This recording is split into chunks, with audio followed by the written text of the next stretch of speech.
So Devin and I met at the MTC, actually. We both applied for the same job at the MTC. I'd been home off my mission less than a week, like 5 or 6 days, and Holly had been home about 2 weeks. And there was a group interview, so there was like 6 to 8 of us, and Holly thought she'd be special because she just recently returned home. But when I told the interviewers that I'd been home for a couple days, I kind of stole all of her thunder. So at first she didn't like me, thought I was trying to impress everyone else. I kind of thought he was a little bit cocky at first, but I thought he was cute. Wasn't very interested though. But we ended up both getting hired, and so I saw him a couple times at work and we said hey. And I always just thought she was cute, so I'd smile and wave. He says that, but I don't know if he really thought I was cute or if he's just saying that now. I wrote it in my journal. It's there. A couple months later, we ended up going on a hike together. And then when we were driving on the way up there, we were kind of squished in the back seat, and so our hands were, can you get our hands in here? Our hands were actually like this in the car ride, kinda, and she kind of did this little number where she grabbed my hand. And so I was like, whoa, what is going on with this girl? But I ended up holding her hand back, and then we just kind of flirted the whole way up the trail. That's not true. All 17 miles worth, we just talked and really got to know each other. That's true. There was definitely a strong connection. That was like the first time I ever thought about Devin in a different way, like more in a romantic way. I thought he was really attractive. He was really funny. So that's really like where our relationship started, and that was a couple months later. And that, I don't know, we just really connected. There was definite chemistry on that hike. And we were all at the top watching the sunrise. It was really cold, so we were a little snuggly. And I remember him kissing me on the cheek. And again, I was like really shocked. I was like, what? I just barely, this is our first time ever hanging out. Like, what is he doing?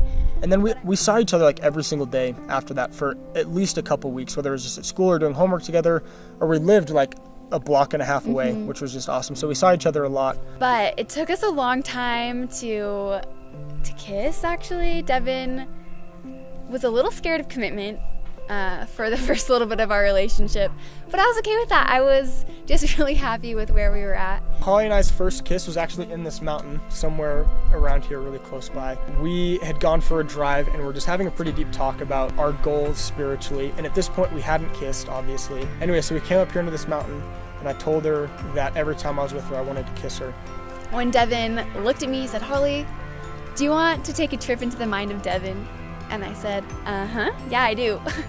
And he was like, every time I'm with you, I want to hold your hand, and I want to be next to you, and I want to kiss you. And I was like, Devin, you're not telling me anything I don't already know. And I was like standing on a log, and he was standing next to me, and then he just jumped off and he grabbed my face and kissed me. And it was like a movie. And I have actually known for a little bit of time that I wanted to marry Devin, and just felt like I just needed to be patient and let Devin be ready when he was ready. So as soon as Devin realized that he wanted to marry me, it kind of happened pretty quick. We started talking about rings and dates and when we could do it all. So leading up to the engagement, I had to kind of plant some seeds of dishonesty in our relationship. Yeah, he lied to me for 3 weeks straight. Because I'd already had the ring, I knew I was going to propose, but I didn't want her to know because I wanted it to be a surprise, even though we both knew we wanted to get married. I went ring shopping with her sister without her knowing. She'd picked out a few things on Pinterest. I had asked permission from her dad behind her back, so she didn't know. And he was like, okay, we're going on this family vacation. What if we go ring shopping after that?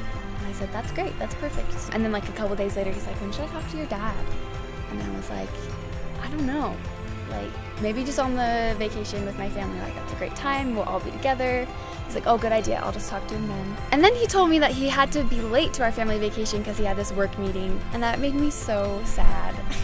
But I believed him. His boss talked to me and said that he was sorry. I genuinely thought he had a work meeting, but turns out that was just a cover. Instead of driving down with her family, I told him that I had a work meeting. Her whole family knew, though, what was going on. So I had to drive down separate, and I took my best friend, Sam Lee, who plays the guitar, and we had planned this out from a long time ago that he'd play the guitar at the proposal. So I had the ring, I had her father's permission, driving down to St. George, heart was racing 1,000 miles an hour, finally got down, decorated the house that her family had rented with 8,000 rose petals and close to 300 candles, just made a trail, so when she came home, she opened the door and just saw a trail, and I think she knew pretty quickly once she saw that, and I was waiting at the end of the trail, and I told her how much I loved her and how much I wanted to spend the rest of my life with her, and she said yes. I'm just really excited to spend the rest of my life with Devin.